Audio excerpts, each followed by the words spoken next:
Verso alto. This is a phrase associated with St. Pier Giorgio Frassati, which means to the heights.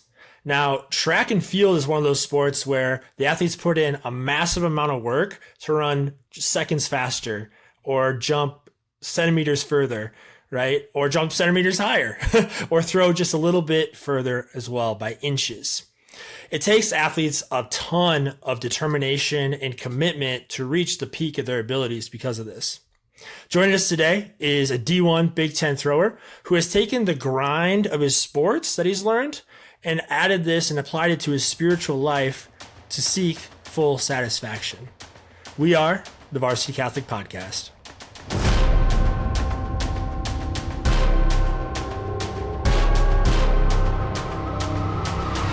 All right, welcome back to the Varsity Catholic Podcast. I'm your host, Brady Steer, here once again in our virtual studio.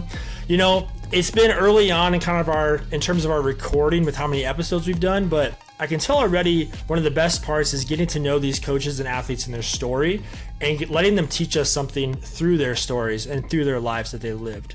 Thankfully, we've got another stud of a guest joining us today. So without further ado, the intro. Joining us today is a young man from California where he won 3 state championships, 2 in shot put, 1 in discus. Not bad, not bad. He then initially went to college at Michigan, but now is competing at the University of Nebraska, Lincoln. Go Huskers. Where he's earned numerous awards, including Big Ten silver medalist for discus, academic all Big Ten, and the prestigious Sam Folds 27 Hero Leadership Award. It's an honor and a privilege to welcome Cade Moran. Cade, what's up, brother? How you doing? What's up? What's up? Doing great. Excited to be on here. Excited to have you, man. Okay, when I learned you were from California, my biggest question, because I'm a Midwest kid, was what was the biggest culture shocks from you coming from California to the Midwest? Probably just like how everything slowed down in Lincoln. Like Lincoln's still a pretty big town is what I've learned. But it feels so small to me. Growing up in a town that's so much more dense, like houses there. And the biggest culture shock was people don't have fencing in their backyard around their backyards. It's just like open backyards. I've never seen that before in my life. And when I got here, it was like, people just like, they just have land. There's no fence around their backyards. I'm like, what is this? Like, what are you guys doing? But dude, I would have never thought of that. That's a great answer. I would have never thought of that. I thought you were going to say something about population sizes and stuff like that. Like you even said Lincoln's like a big town, and a lot of people in the Midwest are like, that's a city. But you're like, kind of. It's pretty small not. For me. I would exactly. Say, I enjoy it. There's never really any traffic. I can get places really easily, and it feels really small to me. But yeah, the biggest one is the fencing. I look around, I was like, dude, where's everyone's fence at? Like, you guys don't have fences here. Do you like it, or is that like privacy, man? What are we doing? Yeah, at first I was like privacy, and I was like, oh, but everyone's so nice here. Like, no one really like will go in your backyard. They like respect it. I was like, okay, like that's good. Like right now, the place I live at, like, we don't have a backyard. We have like a little grass backyard, but it's like open to like I can walk through my neighbor's backyard and. It's interesting. I've gotten used to it. It doesn't bother me anymore, but it was just a weird little thing that I noticed right away. I love that. I have a good friend in southern Minnesota, and he shares the backyard. His parents are on the other side of the street. Other side of the backyard. And then they have a brother or a cousin that lives like kitty corner. So 3 of the 4 houses don't have fences, and they all just share all that yard space together. It's just like they just walk across, and people love it. Yeah, it's cool. I'm here for it. The Midwest, you know, we're nice people. We're nice people out here. Midwest nice, yes, as they say. They are. So back to Cali quick. I know Summer Olympics in LA 2028. Do you have any goals, dreams in terms of that? That was a big question, but big question. I've thought about that a lot. I know my dream of like just like being an athlete, like especially track and field, like that's the top of the mountain there. Like if you're a track and field athlete, it's to compete at the Olympics. So going into college, it was always like, yes, like the Olympics. And then it's announced 2028 LA Olympics. Like, man, that's in my backyard. It's like an hour and a half away from my house. So like, like end goal, yes, that would be like dream come true, like compete in the Olympics and pretty much just like an hour away from my hometown where I grew up. So 100%, like I've thought about that and like that would be super cool. So definitely like it lines up pretty well with like, I guess my career here of like, I have Yeah. one more year after this. And then I have a year the year of the Olympics, I will not be in school, but hopefully, if I do well the rest of my college career, hopefully just Training, train baby. that year, train for a year with no school, no real worries about like, what am I going to do with my life? It's just that one year I can dedicate it all to maybe making an Olympic team. And then go from there. So that's kind of like, I've thought it through, and like, that's the last year I've thought it through, is be 2028, train, see where that goes. And then if it works, if it doesn't work, it's okay. But yeah, It's definitely have okay. thought about it a lot. Yeah, just the way you answer that question, I could tell like, hey man, it'd be awesome, but also you're like your identity isn't stuck into that. And we've talked about that Oh a no. lot in the Yeah. episodes already. Yeah. Okay, that leads kind of me into okay, what even got you into sports in the first place? And did you have like a sort of an athlete that you idolized as a kid? Oh man. Well, I've been playing sports since I remember. I think I have pictures of me playing baseball when I was 2. So like sports was everything. Like both my parents played college baseball and softball. So sports was everything. Maybe an athlete I looked up to when I was like a kid was, maybe it was, I loved the Packers growing up for some reason. Don't know why. What? Weird. Loved the Packers. So I loved Clay Matthews, was my favorite Okay. player. So Yeah, I there had you a go. Clay. It was my first jersey ever. Was Clay Matthews. I loved the long hair he had. So it was Clay Matthews a little bit, and then I loved Mike Trout growing up. He played for the Angels. He's awesome. Good answer. Good Um, answer. but I don't know. It felt like I was just I love sports. I've played every sport. I've done it all. Sports has been my life since I was 2 years old. So I'm still doing it when I'm 22 now. So it's been 20 years of I was sports. I am shocked by the Packers answer though. Clay Yeah, Matthews, like that makes sense. I see the yeah. flow, and you're like you're a big Yes. strong dude. But I Yeah. was like, what Packers? You're in California. uh, you Yeah, got me, man. it's a weird one. It is a weird one. People, I love them though. I love the Packers. Okay, not to be weird here, but you just kind of adjust yourself. What's your shirt Yes. say? I just caught it. Oh, so we have these The Jesus Jesus One one? shirts. Yes, sir. At our thing, our FCA, they do a shirt every year, and it's always Jesus One. So gotta rep. Cool. I love it. Yeah, it's good I love stuff. that. I love how like it kind of started with the Ohio State and their football team. Yeah. It's spread. But yeah, no, it's cool. We always get shirts and hoodies and stuff that we'll make and stuff. So it's cool. I love that. I was visiting Seton Hall last year too, and even the baseball team was like, "Hey, we want to get baseball blue versions of Jesus Yeah. One." You know, Yeah. I recognize. No, yeah, I got it's my awesome. VC sweater on. Oh, People you got watching your probably VC think I'm just a stuff. bum wearing a hoodie, but You got your VC stuff. I know. I should man. put on my VC hoodie. My roommates love to throw the heater on in our house when it's 50 degrees outside, so I'm always hot inside. yeah. No, so- I get you, man. My wife and I like it cold, so this works perfectly Okay. for me. I wish it was cold. I would turn the AC on right now, but my roommates don't like that. I love it. I love it. All right, man. Well, tell us a little bit about your story. Kind of like what was life with sports and faith growing up, and then how the heck did you even get to UNL? Yeah, so growing up, sports was my life. Didn't grow up in a religious family. Love my parents. I have 2 brothers, an older brother, younger brother. We're a year apart. So my older brother's 23. I'm 22. My little brother is turning 21 this summer. So we're all a year apart, and they're my best friends. Love them to death. Really close to my parents. Have a great family. We just didn't grow up religious. It wasn't something that was part of our family that my parents didn't have. But it was still like I had a great childhood. Like sports was everything. I love sports. I would play baseball, football, played basketball in high school. I played golf. Like I did it all. Me and my brothers, we always did it all. So that was kind of just our identities. Though, was like in our sport, and then it was in our family. Like we're big family people, enjoying spending time with family, but also sports. If we were doing good sports, I was happy, and if the team was bad, it was a little rough sometimes. Yep, been there. So I always wanted to play football, college football growing up.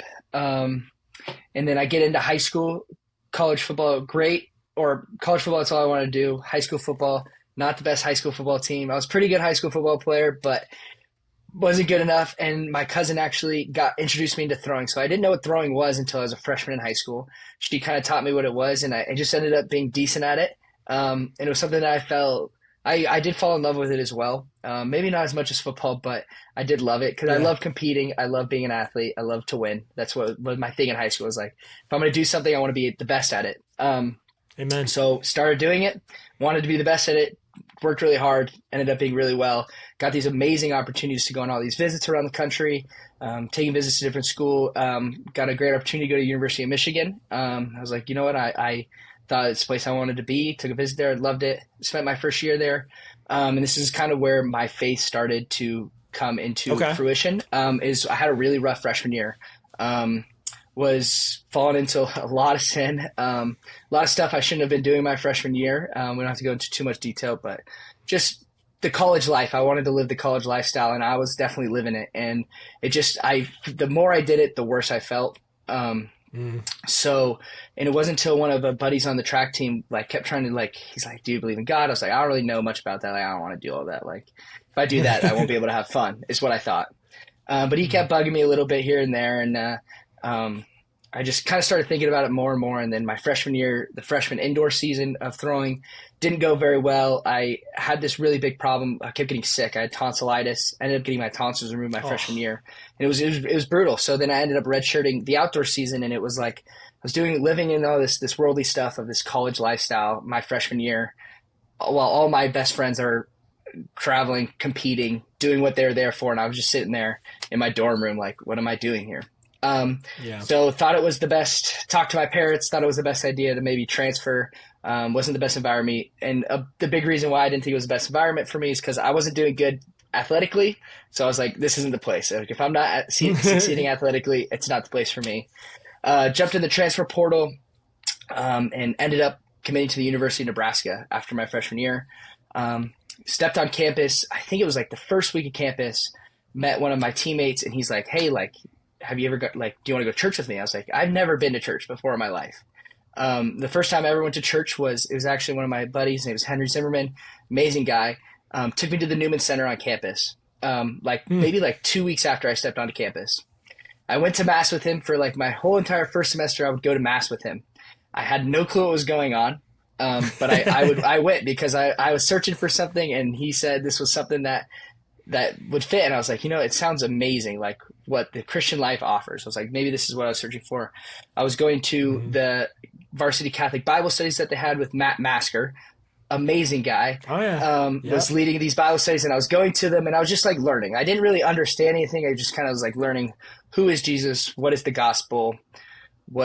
Who is God? Like, who is God? Learned about that.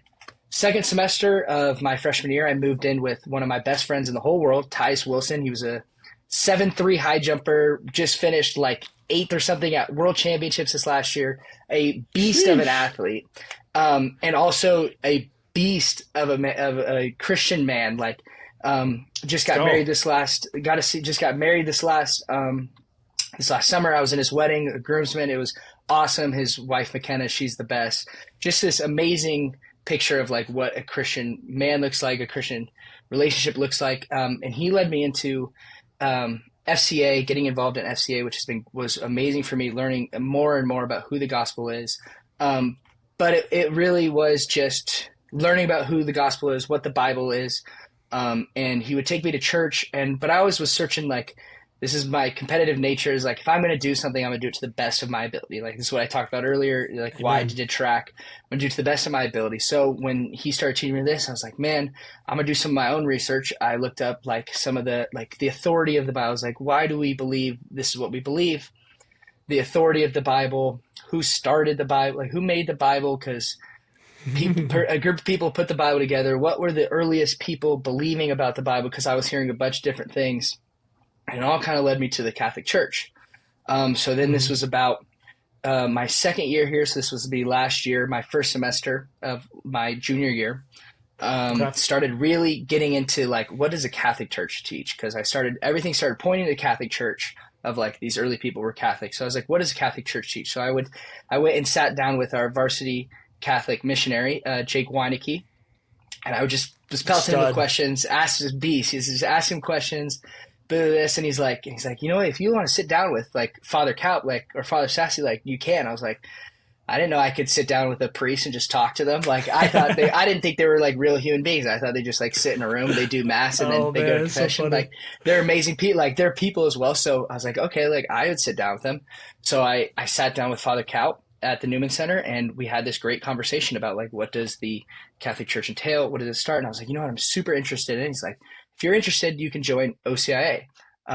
It's class every Wednesday night. You pretty much just learn about the Catholic Church. You're not deciding to join the Catholic Church if you're in OCIA. You're just going to learn. I was like, you know what, I'll do that. So, and this was a tough one on me, is like, I was doing everything on my own. So I would go to OCIA classes every Wednesday night at 8:00 on my own. So I had to like drag myself, get up and go, because I was like, this is what I'm passionate about. I want to get it right. This is what I wanted. And I started going to the OCIA class, and I was like, man, this is making sense. This makes sense. So just more and more leading me into the Catholic Church, and then ended up joining, I got baptized, I got confirmed, and I had my first communion all in the same mass, which was awesome. Praise God. Yeah, Wow, it was super cool. And that's intense. yeah, it was a crazy and it was just on a normal Sunday. It was the week after Easter Vigil, because I couldn't get confirmed because I was out of town for a track meet. I set it up with Father Cal. I was like, am I allowed? Are you only allowed? He's like, no, like we can do it a later date. I was like, okay. So we planned it. It was just a normal Sunday mass, and it was kind of scary because I was the only one who was like up there. Say you're up there on your own at that point. I was up there on my own, but it was good. Jake was my sponsor. He was up there with me. And then it was like, that was one of the coolest moments in my life. I remember I had like tears welling up in my eyes, like right after I got baptized. We're like standing there while Father Kalp he was doing something else. And we were just like, he told us like, just stand here and wait. But we were standing up there, and I was just like looking at all the people, and I was like and they were all looking at me, and I started like tearing up, and I just had this big smile on my face. And it was like one of the cool, it was probably like the most, I've had a lot of great athletic, academic stuff, career moments. Like this was the most fulfilling moment of my life, was when I was standing up there right after I got baptized and confirmed, and it was the coolest thing ever. But yeah, that's long story, kind of short. That's the story, man. Let's go. You know it. I mean, it's recent too. So you're like, it is recent. It just happened. It's less than a year. So yeah, that's wild, man. Well, as everybody says, welcome home, whatever. Praise God. Yeah. Glad to have you baptized into the family of God here, dude. There's so many things that stuck out with me. Obviously, I know Jake, and so just can vouch for how much of a study he is. Honestly, we'll probably have to have him on this podcast. Dude, you got it. Too. Yeah, he's I was just with him right before this. We had our little small disciple group. Oh, I love that, man. He's the best. Okay. Yeah. One thing that caught my eye early on, so this is kind of towards the beginning, kind of Michigan to UNL, is all right.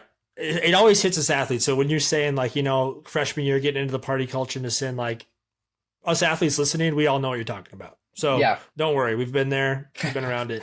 But what was interesting to me was like, I think you mentioned somebody was kind of offering about, hey, what are your thoughts on God? And you're like, I don't want to deal with that right now. But when you went to Lincoln, somebody said, hey, do you want to come to church? And you're like, okay. So why did you say no then and yes there? I've never thought about that. Why did I say no then yes there? Probably I would say I said no then was because I was living in the stage of life where I was living in the college culture, and I was enjoying it. It really was. Like there was a point in time where like during that time, like I was living life. Like it was that very short-lived happiness of like that like short fulfillment of like being happy. Like in that moment but it was a spike. It was spiked. Like in that moment I was happy. Like looking back at it now, like the way I felt afterwards, the way I look at myself back then, I was like, man, like I was such an idiot. But in the moment I was good. Like I didn't need anything else. I had my parties, I had my having fun. But then it was the point of like, I think it was like the fall of the high afterwards was like, I was here, I was living in that high when he first asked me, and I was like, no, I'm good. But it was the fall of the high where then like Henry asked me, and I was like, I was in that low point. I was like, you know what? Why not?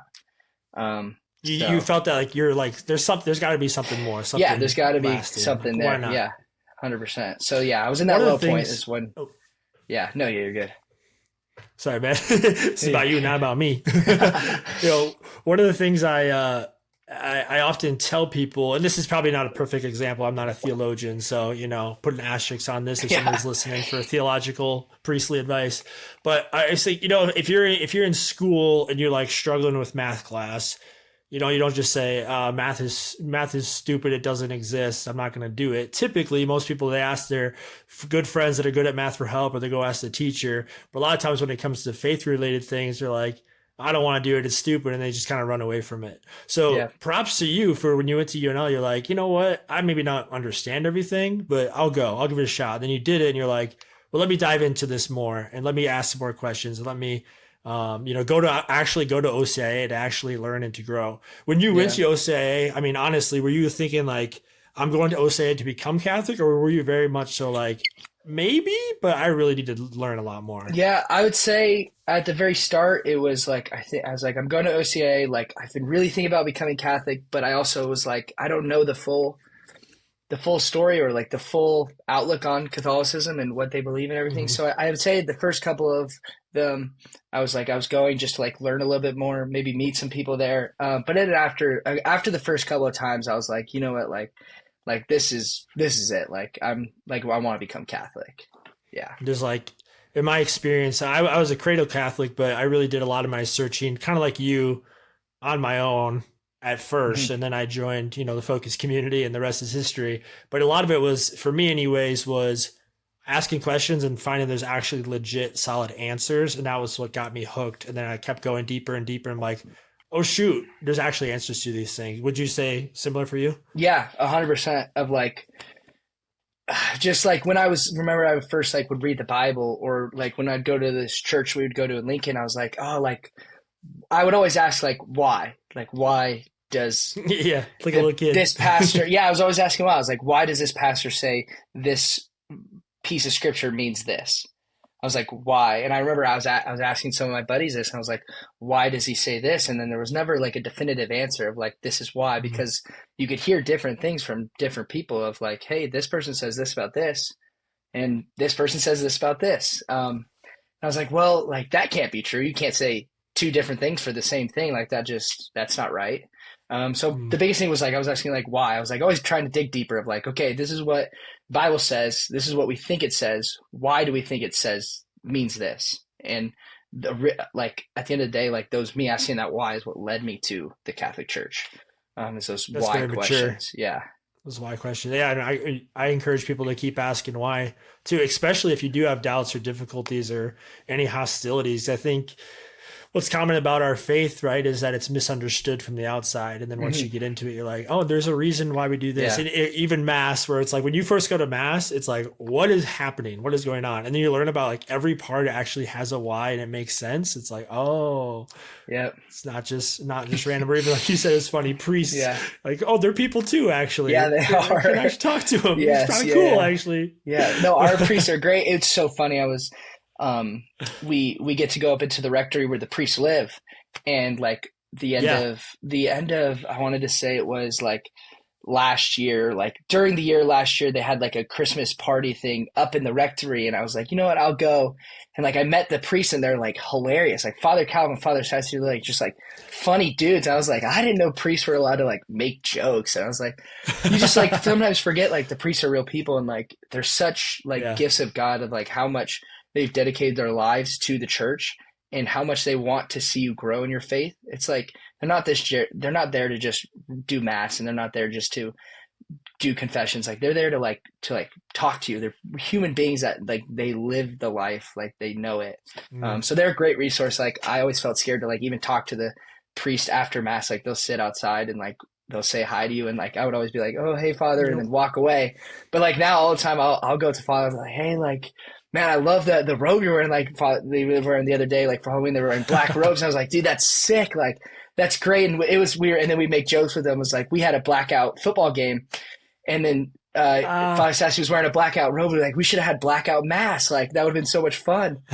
So it's fun. Like we could talk to like the priest and stuff. And I feel like some people don't understand that, but it's pretty cool. Like I'll ask him random questions all the time about like the relics we have at the Newman Center, or like what it is, like why are you wearing black today, or like there was writing on the back of Father Kaup's robe or whatever he was wearing the other day, and I was like, what does that even mean? Like, and they talked to me about it, so it's fun. They're cool. Talked about it. Yeah, I love that. I mean, people listening to this, right? There's going to be a lot of like cradle Catholics that know exactly what you're talking about. There's going to be other people that are like, dude, praise God, Cade had this conversion because I actually feel in the same way. I have the same questions. They're like, oh, that is possible. Like I should Yeah. actually go check out and talk to my priest and things like that.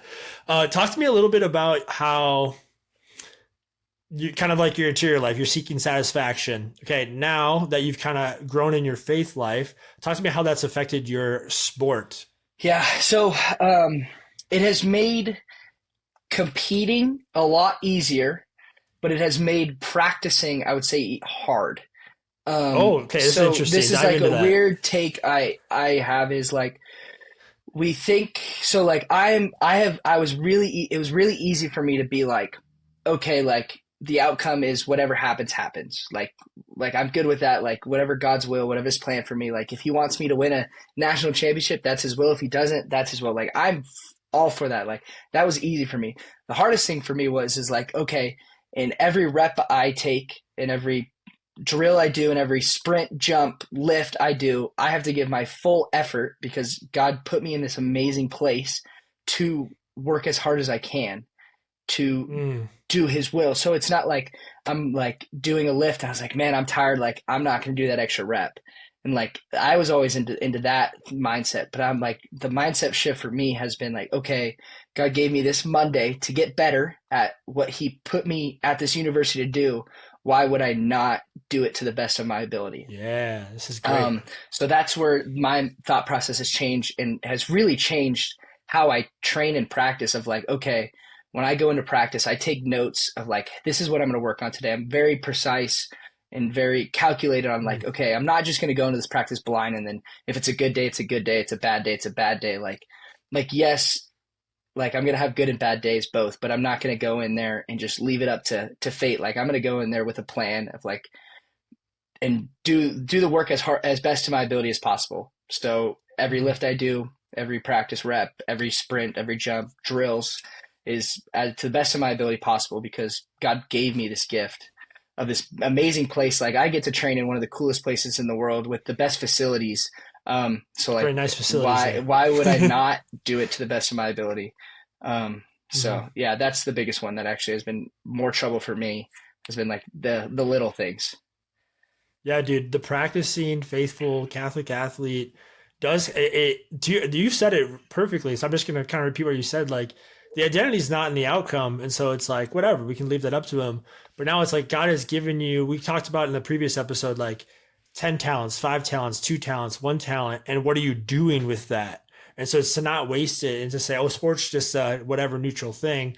It's like, I mean, yes, at the end of the day, but it also is something that can either glorify God or it can glorify yourself. So what's the purpose you're doing it for? And if people know who you are and what you stand for, and they see you doing that extra rep, working hard, being intentional, they'll be like, wow, that's somebody that's reflecting God really well versus somebody that's just, I'm tired, whatever, good enough today. Just kind of focusing in on yourself.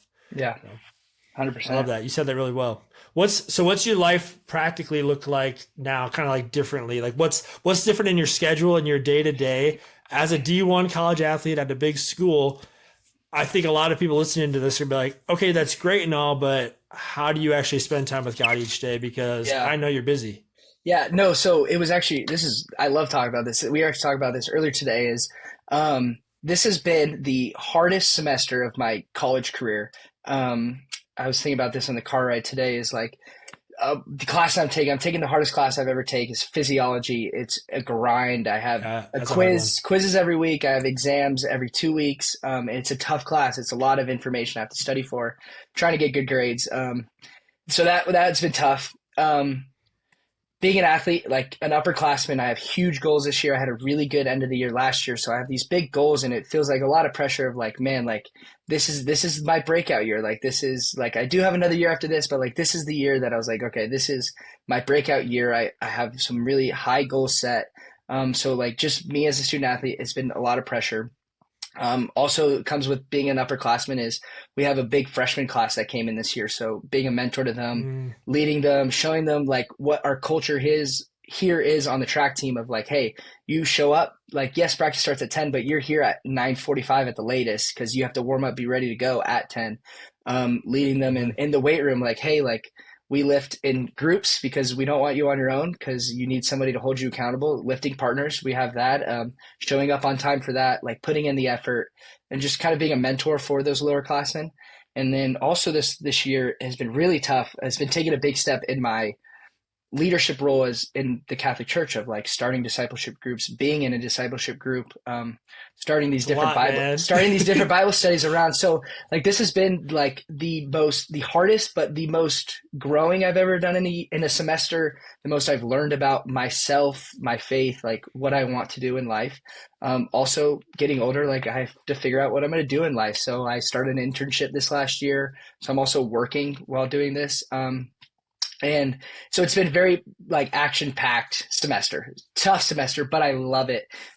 We just had this upper room 2 weekends ago, this upper room talk, and one of our missionaries here, Luke, he was talking about like this like 6-step planning. And like, so I was like, man, that really hit me hard. So I was like, 2 weeks ago, I started like I literally plan out every minute of my day. When I wake up, what time I'm eating breakfast at that day, like I have practice from this time. This is when I have to do my homework. This is when I have to go do my rehab recovery. This is when I have to go lift. This is when I pray. This is when I go to mass during this time. This is when we have our Bible studies. Like that has been huge for me, of planning out my day, of like this, that. And it's funny because like you think like if you plan out your day, you have no free time. But like actually when I plan out my day, I have more free time and I know what I'm going to do. So I was going to ask you. Yeah, I plan out free time in the block. So I was like, all right, if I get everything done, what I'm supposed to, I can have this 30 minutes, an hour at the end of my day for free time. I was like, I can go hang out on the couch with my roommates, watch some football or something, watch sports. But planning it out has actually given me more free time than when I didn't plan anything out and I just left it up to like, all right, I'm just going to do it whenever I get to it. I actually have more free time now, which has been pretty cool. I love that, man. You're living it excellently is what I hear. You're like, you're trying. Yeah, you're trying. What are you going to say? And just also like about like this, we talk about this vision of like, we have to keep coming back to Jesus in prayer.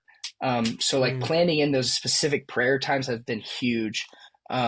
Of like, yes, I'm going to be busy, but if I have that time to come back to Jesus and plan, like the busy isn't going to be hard.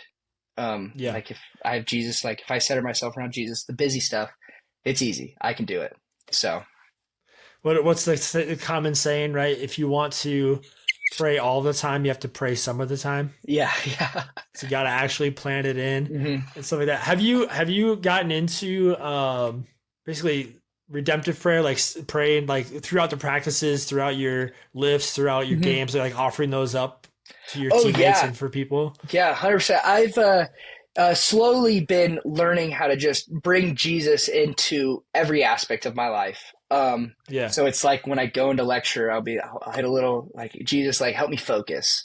Help me put my phone down and like actually pay attention. And like at practice, I like, all right, Jesus, like help me like have a good practice, but also like it's different for us in practice. Like there is a lot of you're either throwing or you're like standing around and like you're talking to one of your teammates. So I was like, all right, so like Jesus, like let me like get something out of these conversations. I've had some of the coolest conversations with my teammates during practice. So yeah, just a big one is inviting Jesus into the little moments, into all the little moments like throughout the day, like in my car rides, whatever I'm doing, inviting him in and just like like letting him come into those moments in those spaces. Been a big one. Everything can be a prayer. Yeah. And then again, to kind of come full circle on it, that's not an excuse not to actually sit down and pray in silence one-on-one with him, but it's saying that like we can do it. If I'm going to work out, it's going to be a tough one. I'm actually going to offer it up for this teammate who I know is going through a tough injury, whatever. Or, hey, I'm just sitting on the sideline. Maybe I'm injured at practice or something. God, help me to have a conversation that actually means something. Yeah. I love that, man. That's great. So speaking of that, kind of taking it one step deeper, how has your conversion and you growing in your faith, how's it actually affected, how have the people closest to you responded to it? So you mentioned you have a couple brothers. Yeah. You mentioned your really good Protestant teammate friend, whatever, that just got married. Yeah. Like how do they see the change in you? How's that experience? Yeah, I would say I definitely with like my brothers and my parents, they definitely see something. And like, even with my brothers, like we have started up like a little Bible study. We'll do it on FaceTime because they're both back home in California. But we do like once a week we do a Bible study FaceTime with my two brothers, Dang, and cool. then like three of my closest friends, six of us. We do this Bible study that I'll lead with, and then three of like some of my closest friends for back home, and we hop on a FaceTime and we get in, and it's been really cool to see. Dang. And it's been really cool to see of like they know they can come ask me questions on the side, and like I'll always find time to talk to them, which has been a really cool one. To like be like they are my best friends. Like I've looked like two of my older brother I look up to my whole life. Like I even look up to my little brother. He's an amazing athlete. And then my two other buddies, like they're older than me and I've always looked up to them, but like also knowing that they can come to me and ask questions is really cool to see. And then also with some of my buddies that are on the Protestant side, like I still have really good relationship with Tyus. I lived with him for 2 years. I was in his wedding, one of my best friends. Like we've had our fair share of talks about Catholicism versus Protestantism, and like they always are. Sometimes they're a little heated, but we always end like telling each other like with a good little hug, making sure everything's good. Like nothing's ever been crazy, like no fights, but like some like good talks about it. And I think it's stuff like even though I would say like I'm a Catholic, he's a Protestant. Like I know there's so much that I've learned from him and like I've taken from him that I've grown from him 100% of like being faithful. And like there's so much stuff that we've like talked about. Like he helped me grow so much in my faith, which is really cool that like I can like say that like I've learned so much from my Protestant brother in Christ. Like he has taught me so much about being a faithful Christian. That's been cool. And then it's also been cool to see with just some of my teammates who have like asked, like who will just come up and ask me questions about Catholicism. And like, I feel like I'm pretty outspoken about my faith. But it's something I don't usually ever, I'm very good at like trying to meet people where they are or letting people come to me. Like I've just shown what it is like to live a Catholic life of like what I do in my daily life, but it's nothing I never try and force it on anybody. But it's been really cool to see some of my teammates come up and like, hey, like, what does the Catholic Church think about this? Or like, what does this mean? What does that mean? It's been really cool to see like, just like they come up to me like on their own doing of like asking questions. I think that's a big one of like, when you see like how that's like, I feel like that's good. Is like, okay, maybe I am like doing this. I'm all right. Like doing this. Like you're doing all right. I'm doing all right. If like they're coming to me to ask questions, I feel like I'm doing okay. So that's a big one for me. Keep that zeal going, keep that fire going. I often say a lot of the best of us, if you will, are the recent converts because you guys actually had to, and I encourage all Catholics to do this, but think it through, ask the tough questions, actually learn about what the faith teaches, and then you can have confidence to go out there and be on fire for the faith. One of the thread lines, if you will, through your story that I'm catching is just like, all right, loving sports, loving family growing up, and like definitely satisfied with that, but always wanting something more. And so they'll be like, I'm gonna go play in college. Going to college, getting to Michigan, and be like, oh, this is awesome, this is fun. And there's a little cliff drop, and you're like, well, there's gotta be something more, transferring. All right, going to UNL, growing in your sport, growing in your friends, growing in your faith. I was like, oh, this is awesome, but there's got to be something more. And then you're diving into your Catholicism, you become Catholic, and boom, now here you are. What'd you say, like 5, 6, 7 months ago, less than a year ago, you became Catholic. It's like, boom, this is great. And now you're talking about, all right, now I'm trying to lead Bible studies, disciple people. I have a Bible study with my brothers and friends. I'm thinking like, okay, obviously you've hit it. You feel like you're reaching that kind of full satisfaction. And now you kind of are at that point where you filled up and you want to give it out to other people. 100%. So what's next for you? Where do you desire to go career wise? How do you think your experiences here are going to continue to affect your family, your friends moving forward? Yeah. A big one. I love the analogy of like, I'm filled up. Like we talk about like a waterfall into like a pool of water. And if the water is going nowhere out of that pool of water, it's going to get mossy. It's going to get dirty water. But if there's a way for the water to like go out, like you're still getting filled, I'm still getting filled, but I'm also pouring out and that water stays clean and good. So I always think that I love that analogy. Me too. But yeah, like career goals and like what's next is like, I'm always like, yes, like I always want more. It's, and it's maybe it's not so much of like, I'm not satisfied anymore as like, man, like I'm so satisfied. Like I want to know the fullest extent of this. And I want everyone else to know how the full extent of like how to be satisfied.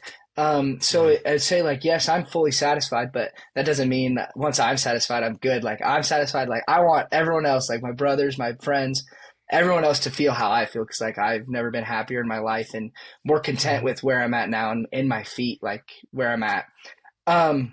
Hey man, that's part of the reason why I'm doing this too. Yeah. It's like I want people to know. It's like, 100%. well, if we gotta do a podcast, so be it. Let's do it. Let's do it. Let's hop on her. Yeah, and then like what's next is I know sports are going to come to an end one day. I know we talked about maybe being in the Olympics, but I also know like being in the Olympics, like it happens every 4 years, and for me, it's 3 guys get to go to the Olympics for the USA for shot put, and that's like my best shot. So it's 3 guys out of all of the USA who do shot put. So it's a very slim opportunity to make it. So I also know at the end of the day, like if that doesn't happen, like it's fine. Like I'm good. Like I've had this amazing college career. There's still this year and one more to come.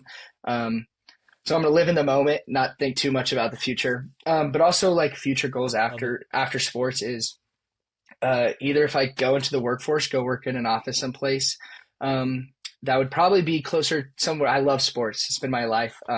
This internship I got this last year was working in our athletic department. So that's been a really cool gig. Good, looks good on the resume, but also it's been a good gig of like, this is kind of like where I want to go in my future. Working with sports in sales almost. I love to talk to people. I feel like I'm good at talking to people. So You're good at it, I can man. do You're that. good at I can it. do that. But also a big one that's been on my heart that I haven't really I started discerning it a little bit, but I know I have another year of school left, I also actually just becoming a focused missionary. And yeah, so we'll see where that goes. It's also just pretty much selling the Catholic Church. Like I can do sales, like I can talk to people, like selling Jesus pretty much to people. It's funny. Our audience needs to know that this is not a premeditated question because he was going to say that. I didn't know he was going to say that, but I highly support. Hey man, I love faith. I love sports. That's why I'm doing this. So just keep the door open. Keep the door open. Yeah, no, it's nothing I've set in stone, but it's definitely something I've really been thinking about it and like seeing how fruitful it has been for some of my friends who were athletes here and are now focused missionaries at different schools and how much they love it. So that's been super cool. But really doors kind of wide open on what I want to do. I guess I have a way, a little bit of road of where I want to go. But it's a wide road, I would say. Hey man, you keep putting God first. He'll take care of the path for you. He might open up multiple doors and say, "Hey, you get to choose this time, man. Which one do you want?" We'll see. I'm excited. Love it. Yeah. One final question for you. We ask everybody this question. Because you have the mic. You're on here. You can tell anybody you want, whatever you want. So if you could give one message to anyone listening, what would it be? Yeah, I would say one of my favorite verses I was playing is Luke 9:23. It says, "Then he said to them all, if any want to become my followers, let them deny themselves and take up their cross daily and follow me." So like I love this verse because it says first deny yourself. It doesn't say like just take up your cross and follow me. It says first deny yourself. So deny these earthly things that I used to live in, deny it. Like, trust me, it's worth it. Deny the college lifestyle, all this stuff, deny the flesh, and then take up your cross daily. And I love how it says daily. It's an everyday thing. It's a thing. Some days are going to be harder than others to take up your cross, but the choice to do so, that free will that God gives us to take up your cross daily is something that I try and I wake up every day and I was like, all right, like today we're going to have it might not be a great day, but I got God with me. I got Jesus with me. Like I'm going to carry my cross today and I'm going to follow God. I would say that's the biggest one. And then using that like daily prospect up to strive to do your best in all the little things in life, school, sports, your relationships, how you talk to people, just have such that big intent because you never know where those things will lead you. Like if you're in class, you're actually paying attention and your teacher says, hey, talk to your neighbor about this question and you talk to them. And then that conversation leads to you guys maybe talking about the Catholic Church, or maybe that's a person who fell away from their Catholic faith. You never know where these conversations lead. And you never know, like we always talk about like, man, like you were talking to someone that God created. And like, we always say like, what if you're talking to Jesus? Like, how would you talk to them differently? So that I would say in that all the little aspects of life, like do it to the best of your ability and do it with God, do it with Jesus with you, standing side by side. it shows a lot of character that you have, that one of your favorite Bible verses is talking about denying yourself and picking up a cross. But like, that's what it's about though. I think especially for all of the men and women, but we can speak like on the men's side. It's like we all, a lot of times we want to be heroes. We want to be heroic. What a lot of people don't realize is like, you can't be a hero unless there's something to be heroic for. So it's like, if you want to just sit back in your armchair and do nothing and be a hero, it's not actually possible. There has to be something that you're fighting against, something to be courageous for. And so that's it. Denying yourself and picking up your cross is probably the most heroic thing you can do, because that changes every day. But the more you do it, the more you grow in character and virtue. And hey, you're living proof right now that you're more satisfied with life now than you were before when you were living for yourself. 100%. Yes, sir. I love it. Well, hey, that's going to be a wrap for the Varsity Catholic podcast today. Check out more of what we do on Instagram at Varsity Catholic. Share this with a friend, share this with a teammate, and make sure to hammer down those like, follow, subscribe buttons so that not only can you keep up with the content we're delivering, but also you can help others realize that there is purpose beyond the game, purpose beyond the sport. And remember to compete well, finish the race, and keep the faith.